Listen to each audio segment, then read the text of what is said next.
تیسری یہ کہ شعوری طور پر یا غیر شعوری طور پر بس انسان جس چیز کو دیکھتا ہے اس کی قدر کرتا ہے، جس چیز کو نہیں دیکھتا اس کی قدر نہیں کرتا. یہ کچھ انسان کی عجیب سی فطرت ہے. تو چونکہ رات دن ہم دنیا کی نعمتیں کھاتے ہیں، پیتے ہیں، پہنتے ہیں، استعمال کرتے ہیں، حاصل کرتے ہیں، تو بس یہ سمجھتے ہیں یہی ہے سب کچھ. اور آخرت کی نعمتیں جو اللہ پاک نے اپنے کلام پاک میں سرکار دو عالم صلی اللہ علیہ وسلم سے اپنی مبارک حدیث میں بیان فرمائی ہیں، ادھر ہماری توجہ نہیں جاتی، ادھر دھیان ہی نہیں جاتا.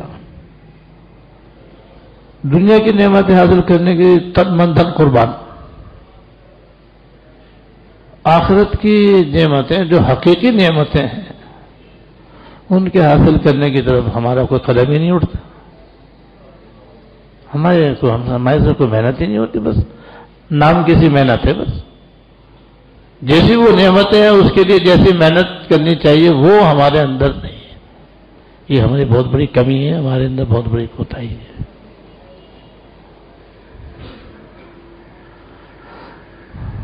اور چونکہ دنیا میں رہتے ہیں، دنیا کی نعمتیں کھاتے ہیں، لہذا یہ ہمارے دماغ میں ہر وقت سوال رہتی ہے.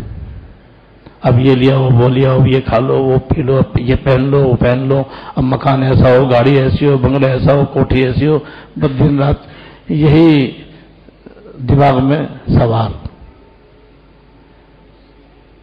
جبکہ آخرت میں جانے کے لیے اور موت کے بعد کی نعمتیں حاصل کرنے کا استحضار بس 8 9 کے برابر ہی ہوگا. بس یہ اتنے بھی شاید نہ ہو.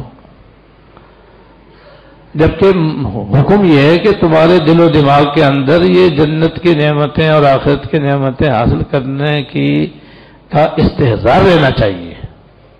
یعنی ہر وقت ہمارے ذہن میں وہ ان نعمتوں کے حاصل کرنے کی تگ و دو اور کوشش اور فکر رہنی چاہیے.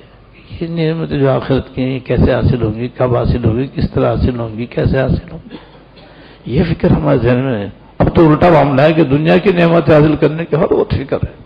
خواب بھی دنیا کے دیکھتے ہیں، رہتے بھی دنیا میں، رات دن یہی حال ہے کہ پیسے ملیں، روپے پیسے، کیسے دولت بڑھے گی، کیسے روپیہ پیسہ بڑھے گا، کیسے ایک کارخانے سے 2 کارخانے، 2 سے 4 کارخانے کیسے ہوں گے. ایک گاڑی ہو گئی تو ایک اور صحیح ہے، ایک اور ہو گئی تو ایک اور صحیح. یہ 99 کا پھیر ہے. آپ یہ ہونا چاہیے آخرت کے نعمتیں حاصل کرنے کے لیے. اس کی وجہ بھی یہی ہے کہ بھئی مرنے کو ہم عقلی طور پر بھی بعض لوگ ناپسند کرتے ہیں. اب میں وہ مثال دیتا ہوں جس سے کہ آپ کو یہ اندازہ ہوگا کہ دنیا کی نعمتیں کیسی ہیں اور آخرت کی نعمتیں کیسی ہیں.